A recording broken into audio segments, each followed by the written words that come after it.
Good evening, everyone. I'm Dr. Pranav Balakrishnan, and I'll be moderating the session this evening. I'm extremely pleased to welcome all of you to our first COVID-19 webinar. We hope that this is the first of many. With the sheer number of WhatsApp forwards and misinformation doing the rounds, we felt it was important to host this session, not just for fellow Americans, but for everyone interested. The last 2.5 months have been challenging for all of us, and we have learned and grown together in our endeavor to better serve our patients while keeping our healthcare workers safe. The constantly changing guidelines and new studies have kept us on our toes. I hope that what we put forward this evening helps everyone get some clarity. We have with us Dr. Alok Roy, Chairman of Medica Group of Hospitals, Dr. Tanmay Banerjee, Dr. Amitabh Saha, Dr. Aviral Roy from the critical care team at Medica Super Specialty Hospital, Kolkata, and Dr. Prashanta Behera, Head of Critical Care Medicine from Tata Steel Medica Hospital at Kalinganagar. At the outset, I would like to thank all of them for agreeing to be our panelists this evening. We would follow this with a brief question and answer segment. Before we begin, I have a few requests I would like to put forward. If you haven't already, please join with device audio so as to be able to hear the conversation. You may turn off your video as it improves your bandwidth. And if you would like to ask any questions, please type them into the Q&A dialog box, which should be at the bottom of your screen. It would be easier for us to manage the question and answers rather than typing it in the chat box. Now, I would like to invite our chairman, Dr. Alok Roy, to say a few words before we begin. Over to you, sir. Namaskar, Americans and the guests. The COVID-19, no one saw coming, no one imagined, no one knew. We never studied anywhere in any of our books. And imagine, we are fighting the biggest battle of our life, which is unprecedented. We never knew it, and we didn't know it. And we didn't know how to face it. But today, I'm very happy to say that COVID warriors of Medica have done phenomenally well. Over our next 1 hour, we'll let you know what we have done and how we prepared for it. This is one such step, this webinar, where whatever we have learned, I'm sure many of you will face as the time will pass. So it's a good learning experience for all of us. Let's proceed. Let's start immediately. Pranav, over to you. Thank you, sir. First, we have Dr. Tanmay Banerjee, who is a senior consultant and director of Medica Institute of Critical Care and Internal Medicine at Medica Super Specialty Hospital, Kolkata. He did his MBBS from Calcutta University and his MD in internal medicine at SSKM Hospital. He then went on to do his MRCP in acute medicine in the UK. His areas of interest are multidisciplinary team development, simulation, training, and teaching in critical care. Additionally, he is interested in the retrieval and transport of critically ill patients and in critical care imaging. Today, he will be defining the disease for us, talking to us about the groups at risk and the outcomes. Over to him. I would like to welcome everyone and good afternoon to everyone. I'm going to talk about is our experience in Medica Super Specialty Hospital in Kolkata since we started seeing COVID patients. It is since end of March or beginning of April, and so far we have had quite a few patients who have been sort of discharged as well, but significant amount of patients, number of patients being discharged as well, and we had few unfavorable outcomes as well. So I'll just talk about and give you a general demographic data, as well as I'll talk about few salient points and the clinical presentation that we got here in Medica Specialty Hospital, Kolkata. So basically, to talk about the different areas of admission and depending on the bed categories and depending on the severity of illness, we had almost total number of patients 113 till day before yesterday, and since yesterday we have got another 10 patients added to this. So we had 41 HDU admissions, about 30 ICU admissions, and 42 ward admissions. If we see about the age distribution, mostly everyone can see that, it's being above 50 years of age. 63.72% is above 50 years of age. And we've had patients from different age groups, all even less than 30 and above 80 as well, one patient. So basically, can we go to the next slide? Yeah. So basically, just waiting for the next slide to come up.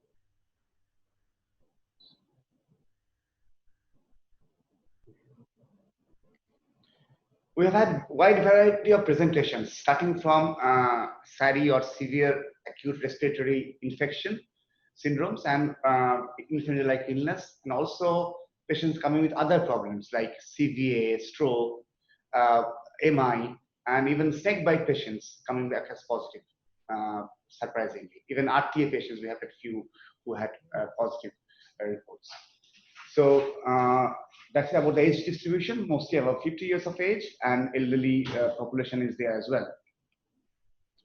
Sex distribution, mostly male, 60%, and female, 40%. As we know that the disease is more severe in males than females. I mean, the reason is not very clear. Maybe some people are saying that it is dependent on estrogen receptors or something like that, which is being studied in different countries. So symptoms, coming to symptoms, I had a very presentation of symptoms in our patients, starting from mostly fever in 72.2% patients. But then keep in mind that almost sort of 1/4 of patients didn't have any fever at all. So next common symptom was dry cough, shortness of breath, and also fatigue, and significant amount of GI symptoms as well, almost 40%. So if we see how WHO has sort of divided the case definition and defined the case definition for SARI as well as ILI-like illness, influenza-like illness. So SARI, severe acute respiratory illness, is an acute respiratory infection with fever more than 38 and cough and shortness of breath requiring hospital admission. Influenza-like illness is without the severe respiratory distress component, just fever and sort of maybe possibly associated with cough within last 10 days. So out of 113 patients, we had almost 40% presenting with SARI, 35% presented with ILI or influenza-like illness, and almost 25% presenting with other syndromes like stroke, as I said, stroke, MI, RTA, and many other illnesses, which sort of, well, some also asymptomatic as well. Coming to what kind of support and treatment they received, I'll just not go to detail into treatment because Dr. Aviral Roy is going to talk about it, and also about triaging, Dr. Amitabh Oza is going to talk about it and CT findings.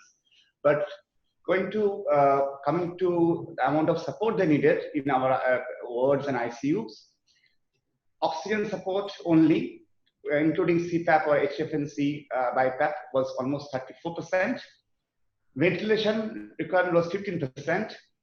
3 patients on ECMO, that is 2.66%, and 48% they didn't need any oxygen support, but they had obvious symptoms, and few also were asymptomatic as well from a respiratory point of view.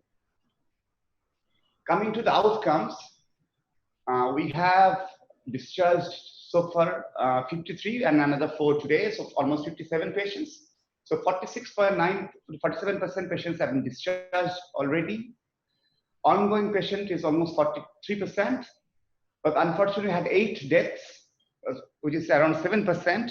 But we have to keep in mind that we had referrals from other hospitals. Being a tertiary care referral center for critical care as well as for ventilation and ECMO, we had quite sick patients who were referred to us, and obviously we accepted them. We took the challenge, but unfortunately lost 8 of our patients.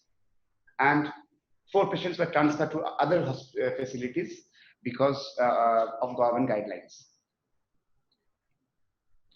Coming to the patients, 8 patients who died, mostly were elderly, only sort of, but 37% or 51 to 60%, 51 to 60 years of age. This group, actually, these few patients, which are 3 in number, had significant comorbidities as well. Like they had diabetes, they had heart disease, and one of them had renal failure, kidney disease as well. Some patients also presented with some syndromes like sepsis, septic shock. 2 of our patients we lost due to sudden cardiac arrest, possibly related to massive PE or massive MI. I think probably massive PE.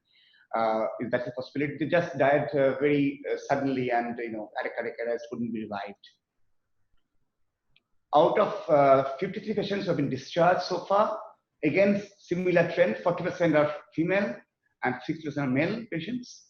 Age distribution, obviously all across different age groups. Even 7.5% patients who number coming to around 4 are above 70 years of age. So that is what we have got so far in Medica Hospital, Kolkata. And obviously we are analyzing the data further. We are adding on the SOFA scores, Q-SOFA scores, and trying to understand which are the patients who are sicker. We're also doing different tests like HSCT, ferritin, D-dimer, LDH, and IL-6 levels to re-stratify our patients. And also, depending on the re-stratification, we are giving them treatment as per recommended guidelines. So that is my sort of presentation, and the data we have got so far in Medica Hospital, Kolkata, in MICC, Medical Institute of Critical Care. Thank you very much. Thank you, Dr. Banerjee. That was a great start of the session. Before we move on to the next speaker, I would like to remind you to enter any questions that you would like to ask into the Q&A dialog box. And if you have joined in late, please ensure that you have joined in with device audio so you can hear us. Up next, we have Dr. Amitabh Saha. He is a senior consultant and co-director of Medica Institute of Critical Care and Internal Medicine. He is a senior postgraduate teacher for the DNB critical care candidates and has over 20 years of experience in critical care and has several publications in prestigious national journals. He did his MBBS in Calcutta University, followed by an MD in anesthesiology at SSKM Hospital, and went on to do his MRCP in the UK and has a European diploma in critical care medicine. Some of his areas of interest are clinical leadership and managing infectious diseases. Today, Dr. Amitabh Saha will be talking to us about the initial clinical presentation of COVID-19 patients, their triaging, and the scoring system that we follow here at Medica Kolkata, and about CT imaging in COVID patients. Over to you, sir. Thank you, Pranav, for the kind presentations. Good afternoon to all the medicans. Many of you may not know me, but I am taking this opportunity to introduce myself, also to share my experience of the COVID-2 patients management. And as we know that we are in war, so we need to, and we are here to own the game. So as we know, to win the war, we need to know 2 things. One is the weakness of our enemies, and second, we have to make a very good strategy based on the all knowledge about my enemies. So here we are, for the last 2 months, what we are getting all the information regarding the COVID-2 viruses, who are the patient, who are the viruses, how they are affecting the human beings, what are the characters of that particular virus, how they affected, what else can they do, and what are the activities they are doing to our bodies. So all the informations are getting one by one over the weeks for last 2 months. So we have now a little bit of knowledge about our enemies. But based on that enemies, we have to make our strategies. The most difficult part of ours is that enemies have invaded in our territories. That means in our human body. So we cannot kill the enemies without killing the human body, and we are not here. We have to save the human and kill the viruses. So, and on the other hand, we have to save our health worker as well. So the one thing, there are 2 things. We have to save our health worker, we have to kill the viruses. So we have to make a very good strategy, and we are here for that. So what are the challenges of managing COVID-19 infections? So let's go one by one. This is the new disease with little knowledge. It's very highly contagious. The ICMR has given the R0, that is from 1.5 to 4. That means a patient who is not been taken any precautions can infect the other human being, normal human being, up to 4. And it can go up to 256 if during the disease course. But if we take the precautions, it can go up to less than 1. So these are the informations we are getting now. The most important and the most panic part of the whole story is the fear. As we don't know about our enemies, there are fear, and the fear promotes the panic among the health workers. So the knowledge, only the knowledge and the experience when we are managing the patients, that actually getting out from the panic state of us that we are now. There are a lot of misinformations on the social media. We have the WhatsApp library. There are a lot of misinformations. We are misinformed. Initial non-availability of the PPE, now it has been solved. There is a higher requirements of the health workers due to the quarantine protocols, because the same work, the same number of patients, when we see in these quarantine policies, we need a more health workers. There is no proven antiviral available till yet, no vaccines, and the pathophysiology of the lung is completely different to somehow of the other causes of ARDS. And there was some initial conflict about the ventilator strategy, though now we are getting a lot of information, and now there is some strategy that has been adopted across the world, that how should we ventilate these patients when the patient needs ventilations. So the presentations of our enemy are different. They sometimes present as a viral illness. So sometimes somehow the antiviral agents works. They act as a viral bacterial infections. The antibacterial agent sometimes works. Some of the patients presented with the HIV-like symptoms. There are thromboinflammatory disease, the cytokine storms and ARDS happens few of the patients, and the immunoinflammatory disease. So our enemy have a different format. So the different weapons we have, and we are using the different weapons on the different type of patients, and sometimes we get the good result, and very few patients we have lost, we have not get the good results. So now we need to have a strategy. So we know now some information we have, some weakness we have. The most important weakness of our enemy is a self-limiting disease. So basically we have to give the organ support to all the patients to some extent, where the virus will go up automatically, even though we do not have the antiviral at our hand right now. So based on that, we need to save our health worker. We have to strategically place all the COVID infected patients to a particular area, so that we can also treat the non-COVID infected patients in the same hospital. And that is the strategy that we have adopted. Now, we have made a plan for the screening score whenever the patients comes to our emergency. So we have taken out the 10 points, and among the 10 points, there are fever, SpO2, the respiratory rate, the contact history, suggestive CT scans, the persistent dry cough over 1 week, sore throat, arthalgia, weakness, diarrhea, nausea, vomiting. And the most important thing is the other diagnosis that explain fever. Sometimes some patient comes with the cellulitis with the background of diabetes. We know that the fever is because of the cellulitis, and we put the -2 point on the score. So we can actually segregate the non-COVID patients at the point when the patients comes to us.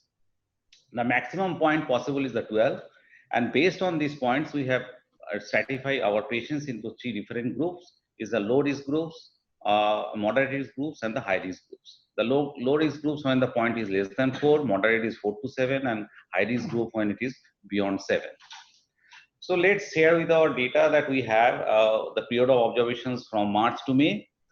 Total number of patients admitted is around 550, and the suspected, when we suspect the patients that the patient may have some sort of COVID or the suspected COVID, this is around 382.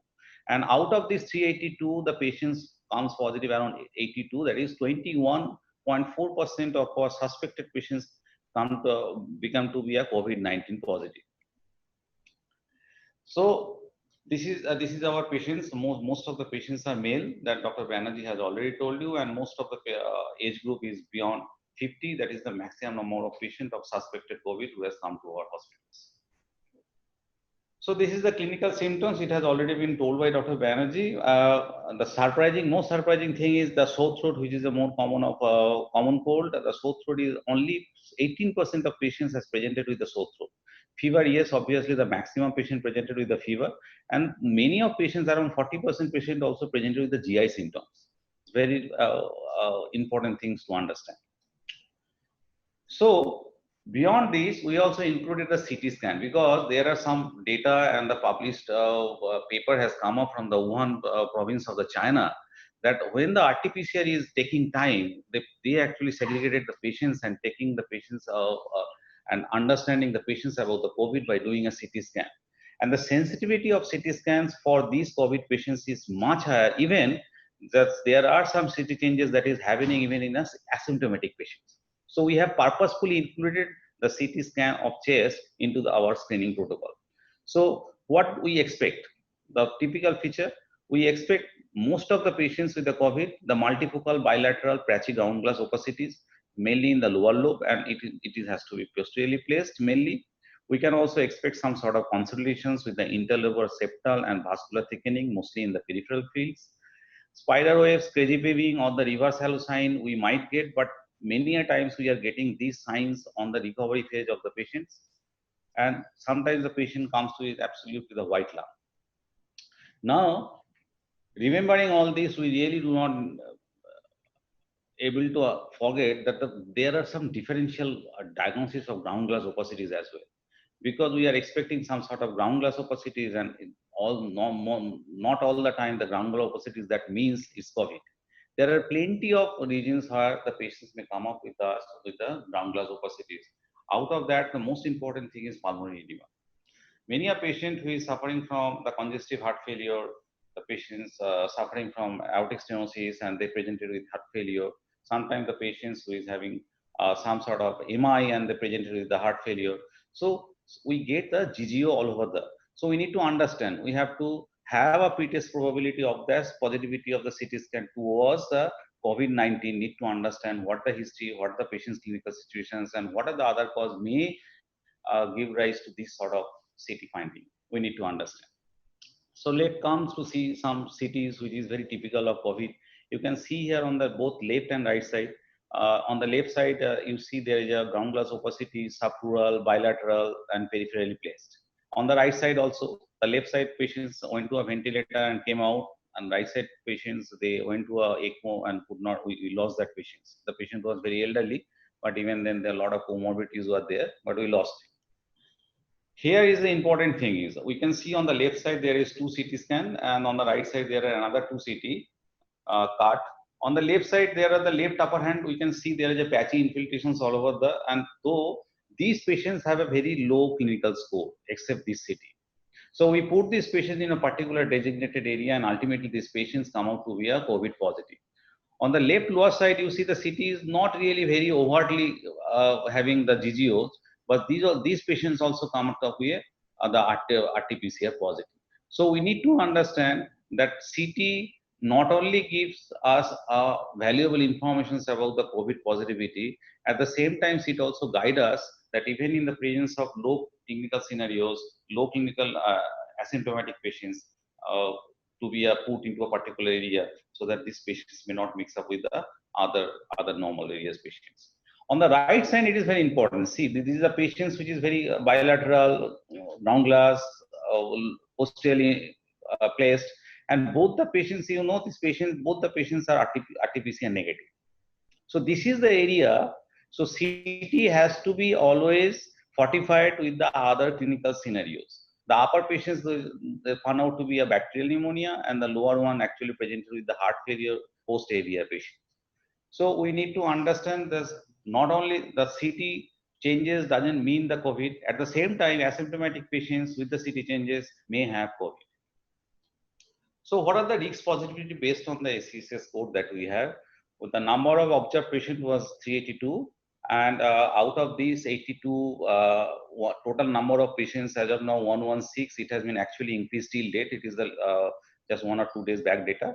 And out of these 8, rest of the patients, they came to our hospital with the positive reports. 82 has actually become positive of our suspected patients.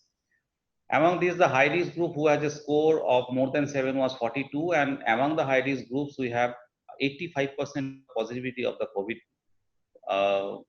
tests. The moderate risk groups was maximum, it was 214, and out of these 18.6% of patients came out to be a positive. Among the low risk group, the positivity rate is very low, it's less than 5%.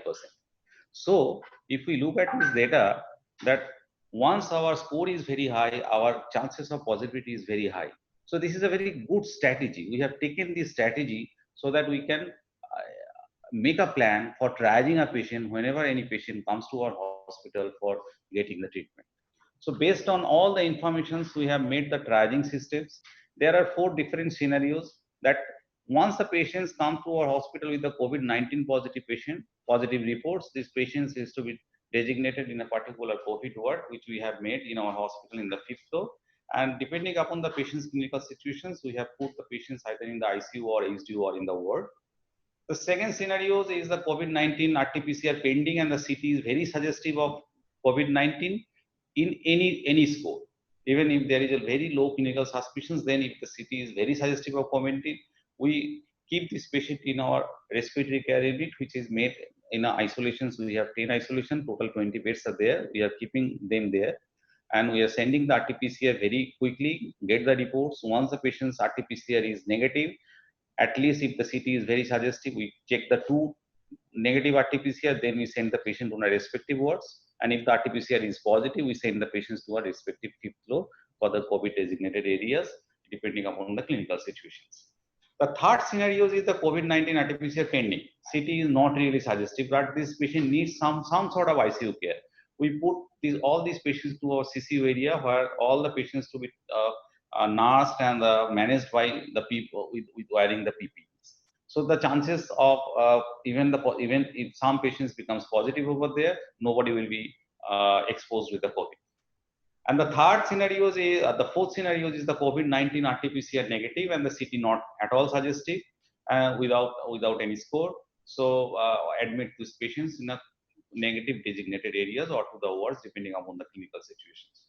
So doing this triaging till date, we have very successfully parked all the patients in our respective areas, and we have not missed very little. Is five patients out of all these patients we have missed. Although these 5 patients was in CCU, not even in the ward. So our triaging system is almost foolproof because our main target to treat the patient, to provide the patients, to provide the treatment to the patient, but at the same time we have to save our health worker. So there should not be any exposure. Even if there is an exposure, we need to take the exposure with the full PPE. So here I am ending my lectures. I must give the thanks to our heroes, my colleague doctors, my nurses. I must salute to their courage, their dedications, their commitment, their passions. And I must thanks to my boss, Dr. Alok Roy. Without his guidance, we could not have achieved these things for last 2 months. I'm really grateful to him. Thank you very much. Thank you, everyone. Thank you, Dr. Saha. That was really interesting. Understanding the different presentations of COVID-19 and an effective scoring system is definitely the key to maximizing patient and healthcare worker safety. Up next, we have Dr. Aviral Roy, who is a critical care specialist as well as an internal medicine certified doctor. He got his MBBS from Stanley Medical College in India and then went on to do his general medicine training at Marshall University in West Virginia. He followed this with a fellowship in critical care at Cooper University Hospital, Rowan University in New Jersey. And his areas of interest include mechanical ventilation and advanced ventilation strategies for ARDS and mechanical circulatory support for respiratory and cardiovascular collapse. He will be talking to us about the management of COVID-19 patients, as well as some of the myths that surround COVID-19. Over to you, sir. Hello, Pranav. Thank you so much for that introduction.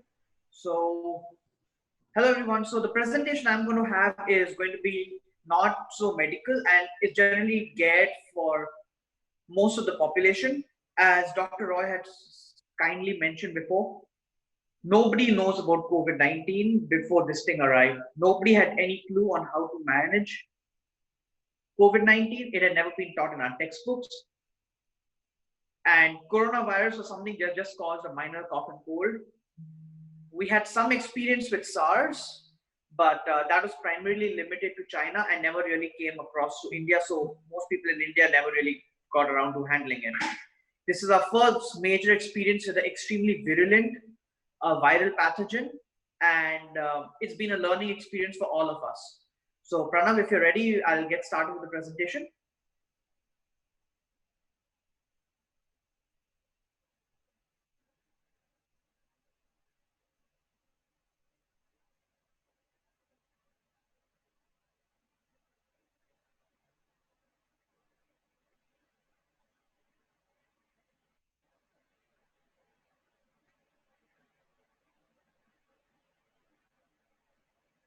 Pranav, all good?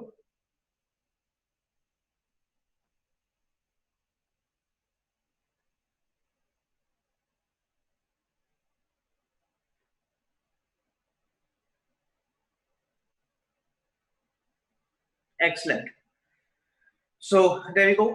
Let's just go to the next slide, please. Okay. So what do we have? We have COVID-19, which is an envelope positive single-stranded RNA virus. And the reason I'm going to talk about this is this informs our management. What does this mean? Envelope means it has a covering on it made of a lipid bilayer.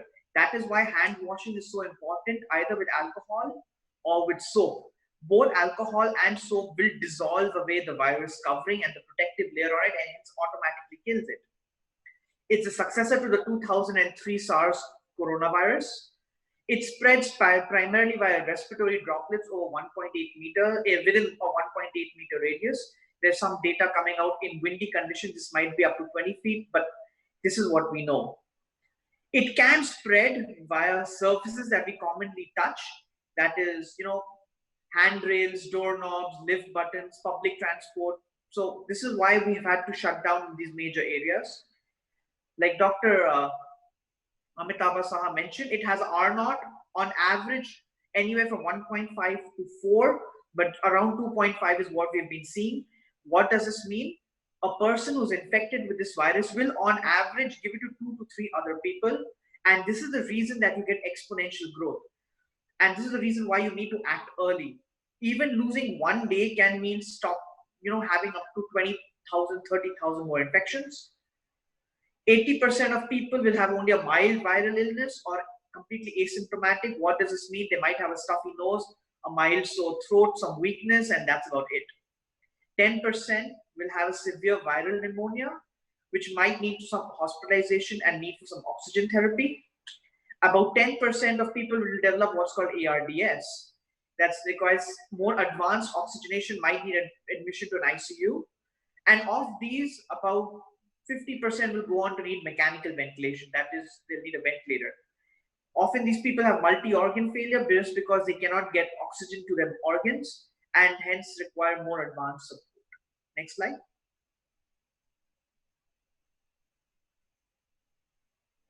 So what are we going to talk about? We're going to talk about disease prevention, how to reduce viral load, supportive care, immunoregulation, and thromboprophylaxis. Next slide, please. So prevention, like Dr. Amitabh and Dr. Tanmay Banerjee have mentioned before, we don't have any medicine that cures this virus, right? So the first way to cure something is to prevent it to begin with. Social distancing, use of masks. This decreases infectivity of a person by up to 95%. Remember, 80% of people are asymptomatic or only mildly symptomatic. So you don't even know these people have infection. A 3-ply mask is to prevent others from your cough and from your breathing. The N95s that we see people using is to protect themselves. Minimizing contact of shared surfaces, frequent hand hygiene, frequent air exchanges in your treatment centers, in your treatment rooms, whether this is a single isolation room or this is a large ward where you're cohorting patients or this is a quarantine center. You ideally want around 12 air exchanges every hour. Negative pressure isolation rooms if feasible. Rapid and frequent testing of all patients who present with influenza-like illness and severe acute respiratory illnesses. So you can identify those who have infection and quarantine them and isolate them and remove them from the general population while they are symptomatic and infectious. And then you need population serology to assess susceptible and immune individuals. Basically means you have an understanding of what percentage of your population has got the disease and recovered and what percentage of your population is currently susceptible to infection. And this will help you guide your immunological and your epidemiological studies and efforts to control the disease. Next slide. So decreasing viral load and infectivity. So once you have the virus, and this is more for hospital systems, what do you do as well as epidemiologically? What do you do to prevent other people from getting it, right? So as far as healthcare workers are concerned, try to make sure they're not spending too much time only in the COVID unit. You're rotating their shifts through non-COVID units after they come back from their quarantine periods. This, or let's not call it quarantine, let's call it cool down period. Then you have mandatory cool down periods. What we have in Medica is you do 2 weeks on, and then you have a mandatory 1 week off cool down in order to limit viral exposure to your healthcare workers. ICMR is currently suggesting hydroxychloroquine prophylaxis to staff, which we at Medica are currently going through. There is some data that ivermectin might help. We are currently not using this in Medica. Another way to reduce viral spread and viral load is we avoid aerosolizing procedures if possible. So we avoid nebulizers, avoid CPAP, avoid BiPAP. If we do have to use a nebulizer, instead of nebulizing a patient, we try to give inhalers. We cohort our infected patients into one common unit so as to make sure they're not spread. You know, there are no patients or minimum patients who are not exposed in that area. And for patients who we suspect are COVID but not confirmed, we put them in isolation rooms. We have some data on remdesivir, which I will come back to later. Next slide, please. So what do you do once a patient has COVID and is symptomatic, right? Remember, there is no medication which cures this disease. So it's all primarily symptomatic management. So early management of symptoms, paracetamol for fever, inhalers for shortness of breath.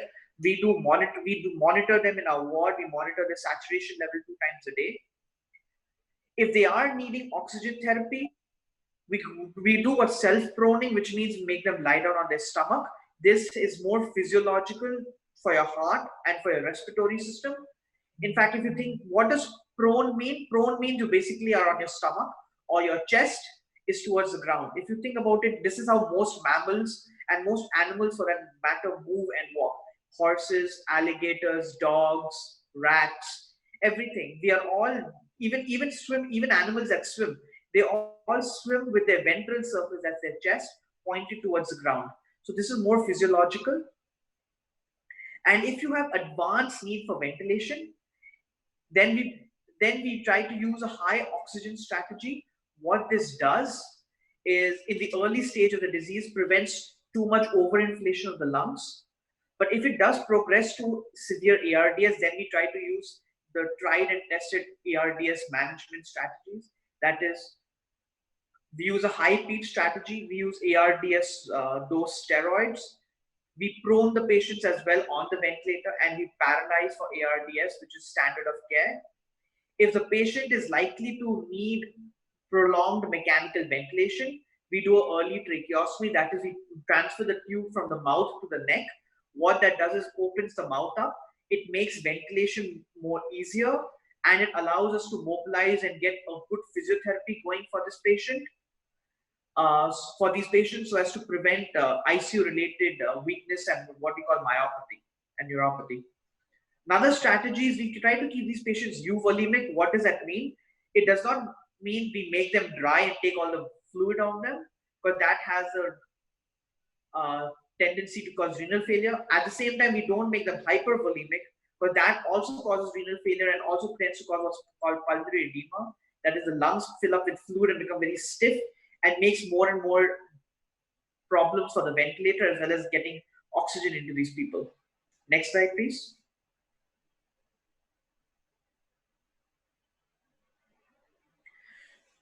So I say chemotherapy, and what chemotherapy means is basically chemical management. This does not mean, you know, what are we giving cancer drugs for? No.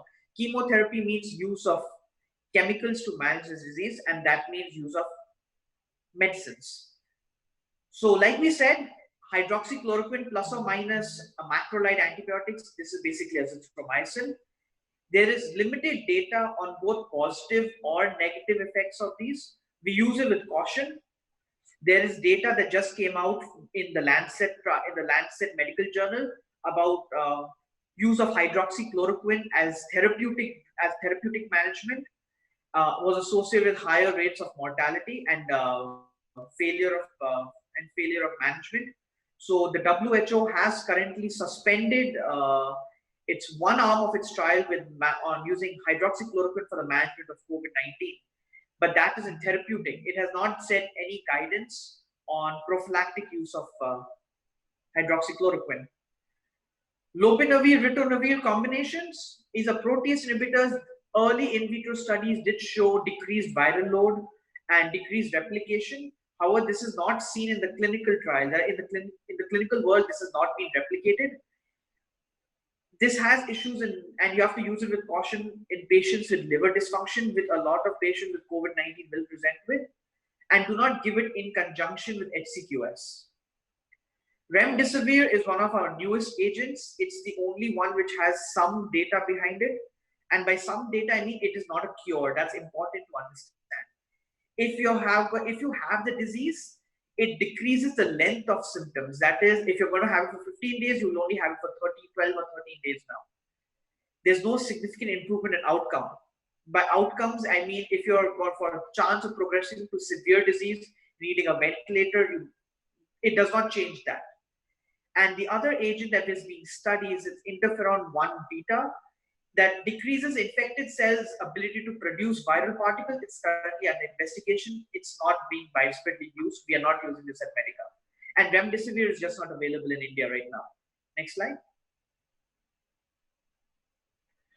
Immunoregulation, this is basically now we're coming into severe ARDS, and multi-organ failure. So what COVID-19 does is it makes your body react in a very aggressive manner as the body tries to get rid of the infection. And this at times does more damage than the COVID-19 itself. So there are multiple ways to see this immune response, what we call a cytokine storm. And that what we're currently using at Medica is a D-dimer, LDH, ferritin, IL-6, and CRP. If your D-dimer is more than 1,000, your LDH is more than 300, your ferritin, I've written 1,000, but we are now moving to 500. If your IL-6 levels are more than 60, and most importantly, the patient is rapidly deteriorating clinically, then we use a drug called tocilizumab, which is basically an IL-6 receptor antibody, our drug of choice. We're currently giving 8 milligrams per kg.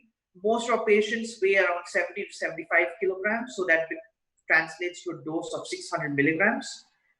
We then reassess the patient after 12 to 24 hours, and depending on clinical response, we may choose to give a second dose. For patients who are also progressing clinically very rapidly, we tend to start them on steroids. We're usually going with 1 milligram per kilogram dose of methylprednisolone. Another intervention that is currently being studied and we're using in very select patients in Medica is something called CytoSorb, which basically it's basically cytokine dialysis. It basically removes all the chemicals in your blood that are causing this hyper immune response. It does work in a sense, the amount of chemicals needed to keep your blood pressure up reduces, but as for long-term data, there's nothing solid available yet. Next slide. Another thing that this disease is doing is, as a part of the immune response, it causes an alteration in your body's ability to clot, which means you form a lot of microthrombi, or your blood starts forming microclots, which then go and block up your lungs. And a lot of us believe that this is the reason that you're getting that typical CT scan findings on the peripheries of the lungs. And that is the area where the blood vessels are really small and tend to clot most easily. We start almost all our patients on 75 milligrams of aspirin. If they need oxygen, we then escalate them to 60 milligrams subcutaneous enoxaparin to be given once daily. And if they need advanced oxygenation, that is high flow oxygenation, BiPAP, CPAP, ventilator, we then increase the dose to 1 milligram per kilogram twice daily of enoxaparin. If your patients are showing shock, there might be evidence of a PE. We usually try to get a CT scan which shows PE before we give our patients TPA. And we're discharging our patients on apixaban, which is an oral anticoagulant, for a duration of at least 5 to 7 days. And then they follow up with us in clinic, in teleconsultation clinic actually, with repeat D-dimer levels, which then if they trend down and become normal, we then tend to stop the apixaban. Next slide.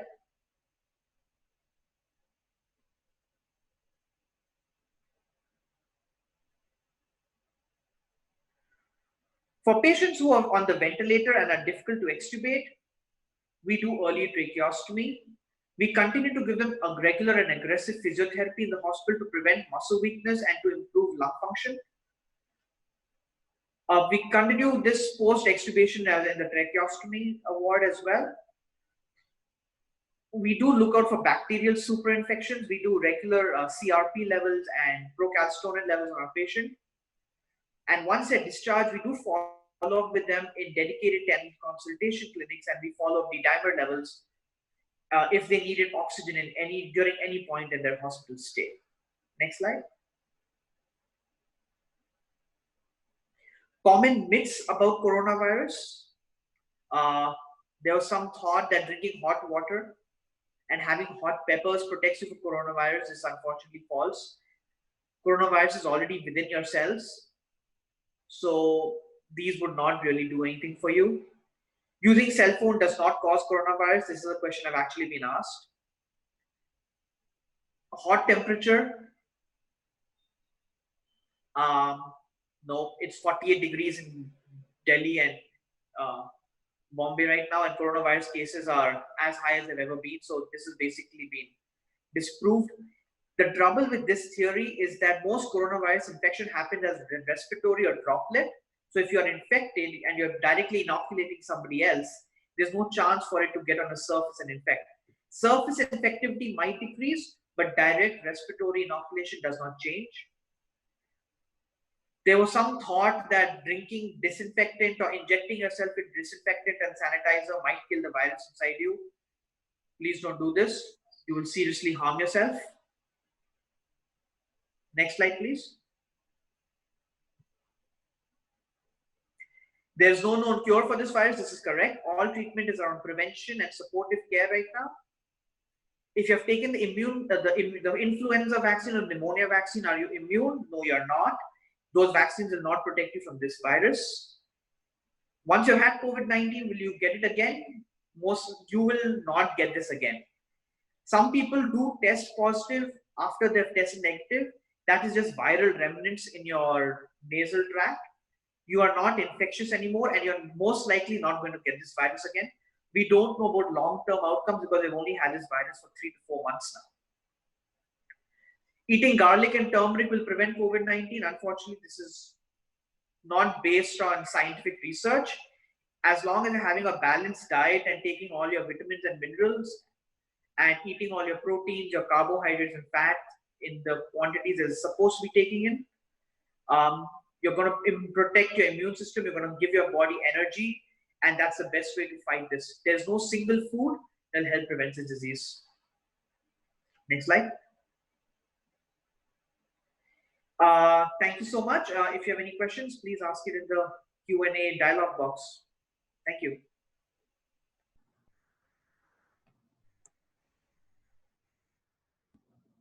Thank you, Dr. Aviral. That was very well put. We're all the better knowing the truth from the myths. I've been going through all the questions that we've been receiving at this point, and I'm pleased to say that a lot of our questions are already being answered by the panelists in the duration of their talks. So now we'll move from the clinical segment into our experience segment. So we have with us Dr. Prashant Behra, who is the consultant and head of critical care medicine at Tata Steel Medica Hospital at Kalinganagar. He did his MD in anesthesiology from KEM Hospital, Mumbai, and an FMB in critical care medicine from Fortis Hospital, New Delhi. The hospital at Kalinganagar is a designated COVID hospital and the only one in the Jajpur district in Odisha. Dr. Behra will be sharing with us his experience working at a COVID designated hospital. Over to Dr. Behra. Thanks, Dr. Pranav. Thanks, Dr. Pranav. Good evening and welcome everyone. I am going to share my Odisha experience of managing COVID-19 patients. And our hospital, Tata Steel Medica Hospital, is a 150-bedded multi-specialty hospital located in the eastern part of Odisha. Currently, it is being transferred to manage COVID patients by state government of Odisha. and managed by our Medica Group and funded by Tata Steel. Till 25th May, we have admitted 170 number of COVID positive patients, and from out of that we have discharged 87 patients till 25th, and we are having 83 number of patients. Next slide, please. Coming to demography, we have age distribution, usually in the middle age group, from 20 to 70 years, and maximum number of patients we are having in between 50 to 60 years. And we have 2 patients below 10 years, and 2 patients, one is 80 years and another is 83 years. Out of them, 180-year already been discharged, and 183-year patient is with us and is currently stable now. Next slide, please. And then coming to sex distribution of the patients, we are having 88% of male patients and 12% of female patients. The next slide, please. Coming to comorbidity, we are having 10 patients with hypertension, and that is 5.8% of patients. 4 patients with diabetes, that is 2.35% patients, and 2 patients with physiological changes of pregnancy, that is 1.1%, and 2 patients with bronchial asthma. And we are not having any severe heart disease patients or chronic kidney disease patients or chronic liver disease patients. Next slide, please. Then coming to range of symptom sign, compared to our Medica Kolkata data, we don't have any febrile patient, and maximum patients were having asymptomatic, and out of them 28 patients are symptomatic. We have maximum number of asymptomatic patients because Odisha government is doing testing in containment and containment areas and in quarantine areas, and that's why we have all the positive COVID patients. Out of them, 16.7%, that's 28 patients are symptomatic or mild symptomatic. Luckily, we don't have any moderate to severe symptomatic patients. Out of them, 14 are having dry cough, that is 8.23% patients. 6 are having running nose, 3.5%. 2 patients having abdominal pain, 2 patients having loose motion, and 1 patient having loss of smell and taste sensation. Next slide, please. Then coming to severity, compared to our Kolkata counterpart, we don't have any much severe, moderate severe, severe category patients. We all have asymptomatic, mildly symptomatic patients. And even we don't have any patient having saturation less than 95% or any patient having breathing difficulty. We have also 2 patients having 80 years age or more. Still, we don't have moderate or severe patients. So we have all treated mild to very mild patients, and though we are all prepared for taking severe patients, luckily we don't have got any patients till now. Then next slide, please. Coming to our observations, previously, according to our protocol, we have started all the patients on hydroxychloroquine and other supportive treatment. But during our treatment, we observed that not much benefit with hydroxychloroquine in mild symptomatic patients. So and negativity also did not increase. First, we have done testing at 7 days, then 12 days, 14 days, 14 days. We don't have seen any. Only 3 patients negative. Later on, they came out to be positive. That's why we have changed our protocol from mild symptomatic patients to only supportive treatment, and we are supplementing them with vitamin C and B complex vitamin. Another funny observation is that one of our 3-year child is there with us with our parents for around 10 days, and when we did testing at 7 days, we know that she's still negative. So maybe better immunity status, maybe number of enzyme angiotensin converting enzyme receptors. That's why they're protecting more to the child. Next slide, please. Then coming to our COVID warriors, mainly doctors, nurses, and housing staffs are our frontline warriors. And I thanks all the doctors for their hard work from bottom of my heart. And nurses and housekeeping staffs, they are the backbone of our COVID ward. They have worked day and night and giving empathetic treatment to the all the patients and supported them mentally during this period of stress. And then I will thank all technicians, our F&B staff, and our maintenance team who have gone inside the COVID ward for giving exhaust fan, making it giving UV light near exhaust fans. And our pharmacy team are continuously supplying medicines. And then our security team, IT team, front office team, biomedical team, administration team, including HR team, and all other teams whom I have not mentioned. Next slide, please. Then my special thing, thanks to our patients who have given us opportunity to treat them, and that's why I got this data. And our head of nursing, Ms. Charita and Ms. Taukoi, for their extensive training during their hard work, and Eagle's Eye for infection control and biomedical waste management. Then our head of operations, Ms. Sanjukta Paul, for constantly taking the responsibility that everything is set in place and met requirements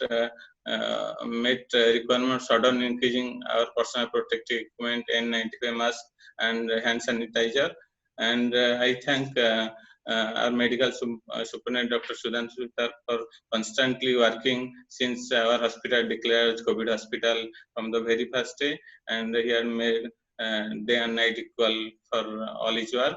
And then our CEO, Dr. Abhijit Chakravarti sir, was come all the way from Kolkata to guide us and to help us out in this difficult situation. Then our chairman, Dr. Alok Rai sir, for constantly supporting in this difficult time and always encourage us through his enlightening speech and messages. And I remembered his message, let's show to the world that we are far tougher than the virus, and together we will beat it together. At last, thanks to Tata Steel Group and Government of Odisha for supporting us and for keeping confidence on us that we can manage all the COVID positive patients. Thanks to you. Thank you, sir. We applaud you and your team for all the hard work and effort. We at Medica Super Specialty Hospital, Kolkata have been fortunate to establish a system that allows us to safely treat patients who are COVID positive and those who are not. The next speaker needs no introduction.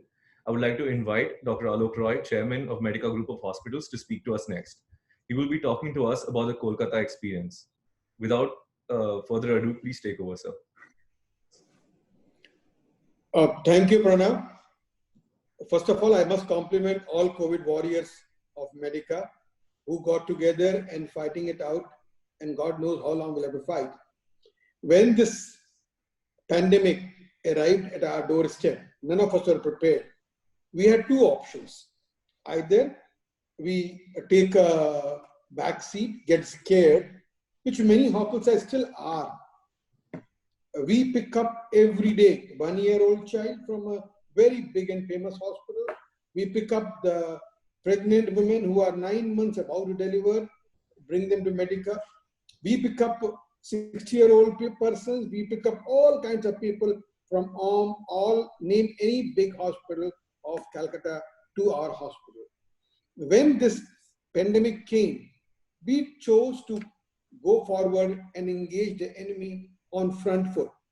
Medicans never decided to stay back or get scared. Let me tell you, not a single doctor I know of in any of my institutions has said he will not fight. Not a single person who said that he's scared. All of them were scared, but we got together, encouraged each other.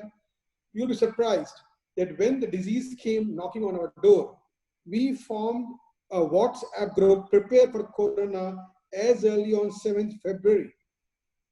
We prepared COVID-19 task force on 15th March. Sucharita from Kalinganagar, the doctors and everybody from Calcutta and all over the place got together and we fought it. Next slide, please. When the crisis will become evident, so we started many things weeks ahead before we had the virus coming to us. Journey has tested us with many challenges, but it has kept on our toes. But let me tell you that we are emerging stronger. Next slide.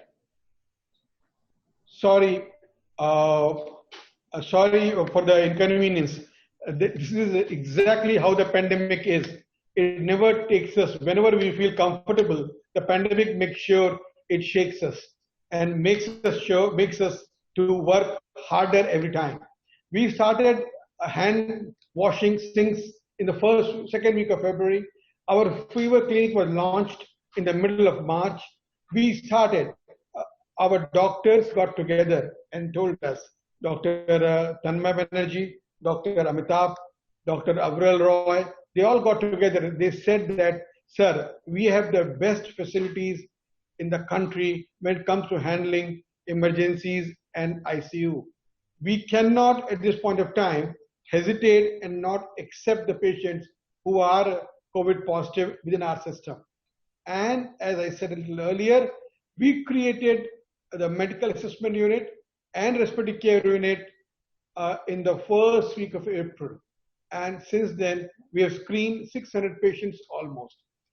And we have got over 100 patients admitted here. And as I was mentioning earlier, not a single healthcare worker got infected or turned out to be COVID positive. We use close to 500 PPEs across our system. That means 500 people are wearing full PPE and at least 300 people are wearing partial PPE. But every medicant is protected and we ensure that every patient who comes to us is protected.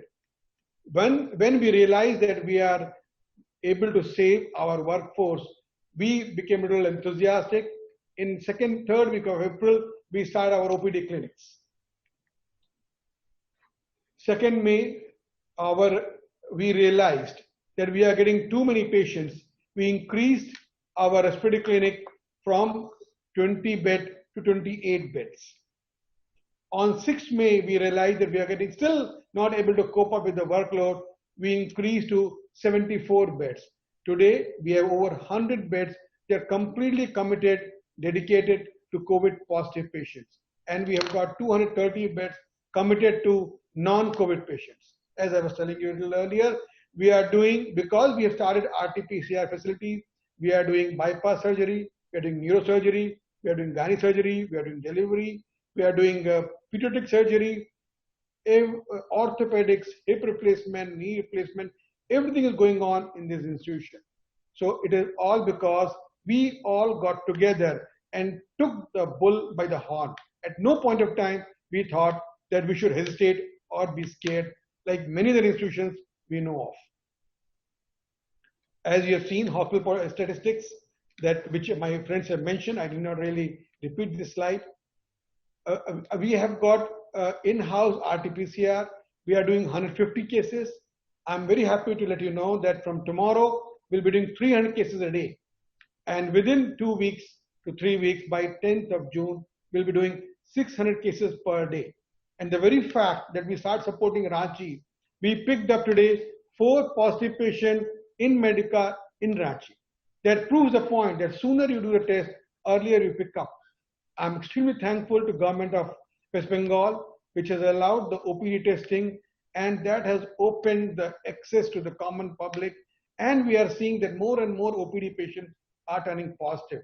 That will help us in treating them, identifying the deadly disease earlier. It will help us in ensuring that we treat and serve the population for whom we are here in this world. We have our team work together when we realize that disease is running very, very fast. The conversion of ward to negative pressure zone was not easy, but our project team worked overnight, day in and day out. We started appointment-based OPD clinic. We started rational use of PP across the hospital. We started teleconsultation services. We don't show off that I've got a robot which is walking from here to there. We don't show such scenes, but we do teleconsultations remotely. Our doctors are doing it regularly. We reduce our risk to the manpower and deliver maximum what should be given to the patient. Applauding the efficiency of our COVID warriors, our respiratory care unit, doctors have done a tremendous job. But remember, our people behind the door, they created RCU in 2 days flat, made a negative pressure. We created a large COVID floor with 73 beds in just flat 3 days. Pediatric isolation unit was made negative in 2 days. Negative pressure sample collection room was set up overnight. These are not mean job. And remember, Calcutta also faced the Amphan. With all that thing happening, the project team was working day and night to ensure that we give the safe medicine, we give a good health, and we save the final frontier, that's healthcare worker. And we have been lucky so far. These are some of the images which will show you that we implemented social distancing, infrastructure changes.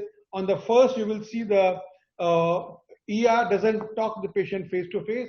On the extreme left is an iPad through which the relatives talk, and then patient is taken in. The ER is wearing partial PP, somebody they are wearing full PP. In the middle, you will see social distancing which has been created in the OPD. And third, you will see the hand washing on the extreme right. It was done on 7th February 2020. 7th February may look very recent, but if you see with the view of pandemic, 7th February appears very, very early in our life. Learnings. Our learnings have been very, very clear, which I want to share with every Medicon and every guest who's present in this webinar. Treat every patient, treat every colleague of yours as a COVID positive patient, unless proven otherwise. And to do that, once you realize that anybody could be COVID positive, 3 golden rules: wear a mask, hand hygiene, and social distancing. There's no shortcut to it, friends. We can only prevent. The treatment is too late and very uncertain. Knowledge is power. The more we read about the disease, more we succeeded at keeping our patients and healthcare workers safe. As I told you, we formed our first group on 7th May, about prepare for 7th February, prepare for Corona. 15th March, COVID-19 Medica group was in place. We're sharing doffing and donning. Every process was shared across Medica with all of you. We realize training, training, and training is the only way of making system efficient and robust.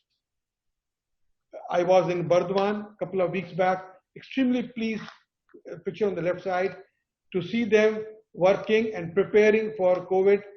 You'll be surprised to know that 6 of our hospitals in Eastern India are taking COVID patients.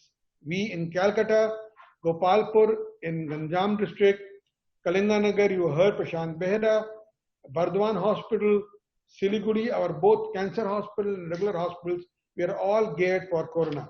On the right side, you see our conference hall where we have put in social distancing and training and training and training. The only way we could reduce the fear was by training. Extremely grateful to MICC team who took it by the horn, literally. They got ready, jumped into it. It is not easy to work with the PPE. It's very difficult. It reduces your efficiency, but we never look back. And today we have delivered a good health and will continue to do so. Our commitment to both COVID and non-COVID patients is equally aggressive. We'll make sure that COVID patients go home. We'll make sure non-COVID patients stay healthy and happy in our system. Medical team is working day in and day out. I don't know how to thank them. They work 24 hours, literally. Our nursing team, I have no words. Whatever I say will be less. And they have been contributing immensely. I know they are very scared. I know they are very worried. I know they are trembling in their PP suits, but they have never hesitated. Some few of them who went back home because probably they had immense pressure. I'm sure they'll come back because they know that we are the final frontier. If we back off, the world will simply collapse. People may not respect us. We don't want that. People may not acknowledge us. We don't want that. We know what is our job, what is our responsibility, and we will deliver according to that. Maintenance team wore PPE and created ICU where it didn't exist with PPE on. You can see the picture. They are all maintenance team. Still today in Amphan, not for a moment, our light went off, power went off, anything happened in our cyclone, which was the worst, which shook Calcutta, but not us. Our maintenance team stood by us. Our housekeeping team, I think they are more important than doctors and nurses all put together. They work day in and day out. They create PPE for us. They create sanitizer for us. They clean and disinfect the hospital. Every knob, you can see the extreme right, every knob, every door handle, they clean. That's how we have kept our hospitals safe. Billing and ops team, they don't get scared. They never ran off. They never took leave. None of the no medical took leave or went home because he was scared. He was scared, of course he was scared. So are we. But they were on the front foot, playing in the front and taking the bull by the horn. This is a new normal, friends. Old days are over. Together, let's make the world safer and healthier. And responsibility is on us. Thank you, COVID warriors, all of them. There's no point naming them. There's so many of them. Every person, whether IT team, COVID, anybody. I mean, saying that anybody has done less or more would be superfluous. All of us have worked very hard. Thank you very much from the bottom of my heart. Over to you, Pranav. Thank you, sir. I hope all of us stick to the 3 golden rules. They've definitely served the Medica team at Kolkata well. Before I move on to the question and answer segment, we have spent a lot of time with our speakers. I think we should restrict ourselves to just 3 questions probably this session. And our next session could probably, I've captured all the questions that you all have sent in. So our next session could probably be just for the questions that have been asked today. We had a question that asked us whether we would be willing to share our PPT, the PPTs with you. We will do that and find a way to get it to all of you. So to start with, if Dr. Aviral Roy could answer this, there's a lot of ambiguity on the use of HCQS treatment in the COVID positive patients. Dr. Behera mentioned that they did not see much benefit, and there are some new studies that also question it. What has been our experience so far in Kolkata, and do you plan to change the way you use it in the treatment? Thank you, Pranav, and thank you for the person whoever has asked this question. It's a very valid question and very important question. As Dr. Behera also said, there's really no difference, and this is in fact just a reflection of the worldwide data as well as the study that came out in Lancet. The initial hype and the initial excitement with the hydroxychloroquine was from the initial data coming out of China and a certain French study, which is an in vitro viral replication in cells that were dipped in a solution that contained the hydroxychloroquine. This data was not, however, replicated on large-scale observational studies, and the data that just most recently came down that caused the WHO to give out its warning was that basically in people who did get hydroxychloroquine, there was no difference in total time taken to recovery or in total number of patients who progressed and went on to the ventilator.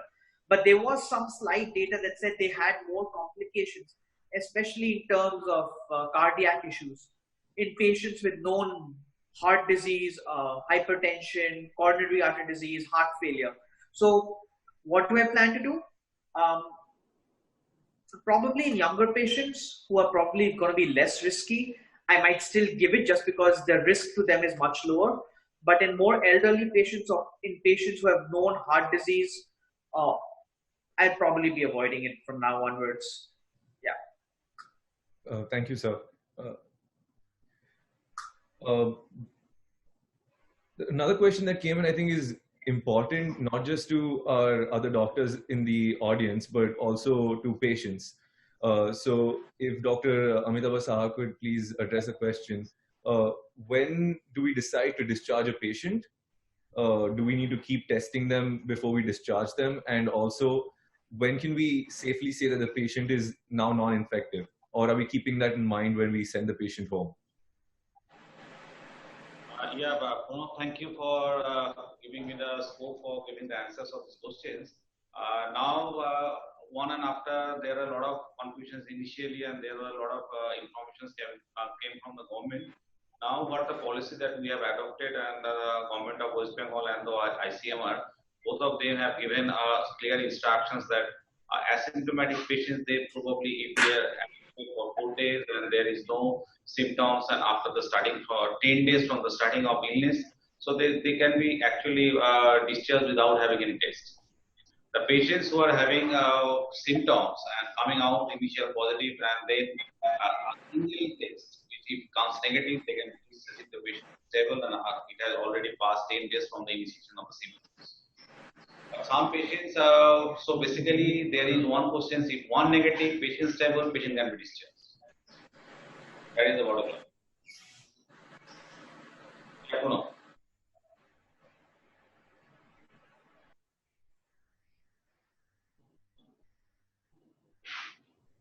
Thank you, sir. So there's a very pertinent question that came in. Dr. Alok Roy talked about it a little bit. There have been a number of hospitals in the country and the state that have declared themselves as non-COVID hospitals. And Medica Kolkata does accept both COVID and non-COVID patients.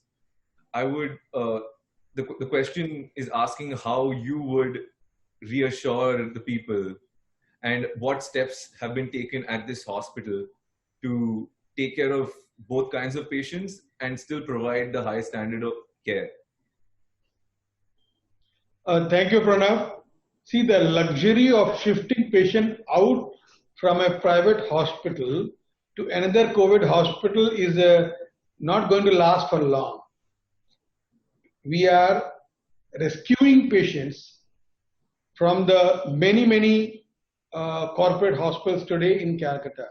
But this luxury is not going to last, because the very fact that you are getting a patient in your hospital, the moment they become positive, you send them out, that shows the community infiltration of the disease. One has to learn to be prepared and face it rather than trying to throw it out. As long as you keep on throwing it out, you are never prepared for it. When you're not prepared for it, you are likely to get hurt much more. So the distinction, the fine line between COVID and non-COVID will not exist anymore. Every hospital is a COVID hospital, every hospital is a non-COVID hospital. You have to take care of the COVID has become a part of the population, as is rest of diseases. So that boundary has really got somewhere lost. We need to treat us for both and prepare ourselves for both. That was well put, sir. Thank you. I think we can do one last question. Dr. Tanmay Banerjee, if you would like to answer this. Since you defined the disease for us at the beginning of the session, we got a question talking about differentiating between influenza and COVID-19 and how they may present similarly and still be different, the pathology of the diseases, and can they be clinically differentiated? No, it is not easy to differentiate clinically. Influenza-like illness is defined as fever of more than 38 degrees Celsius in last 10 days without any symptoms of SARI, that is without any symptoms of respiratory distress, but maybe associated with cough and sore throat. So that is what is the WHO case definition. So that can happen with any kind of viral infections, respiratory infection, including influenza infection, as well as influenza A, B, as well as other types of viral respiratory infection, H1N1 infection. So these are actually milder cases. mostly in corona patients, we have seen that most of these patients are having milder symptoms and they're more in numbers. So maybe up to 70 to 80% will have either asymptomatic phase or they will have ILI. So clinically, it is difficult to differentiate. That is why we have to do testing. So if anyone has an ILI kind of illness and high risk areas, we need to test. That is as per the ICMR guideline as well. Thank you, sir. As I said before, I have captured all the questions that have come in, and we will try to answer them either via a document or via another session. We hope to do a lot more sessions like these. I hope all of you enjoyed it. You learned something. I would like to thank all our speakers once again and all the attendees for joining us. Please keep reading, stay safe, and join us for our next session. Living with COVID-19 is the new normal, and together, let us embrace these changes. Thank you. Have a pleasant evening, all of you. Thank you. Thank you. Thank you. Thank you.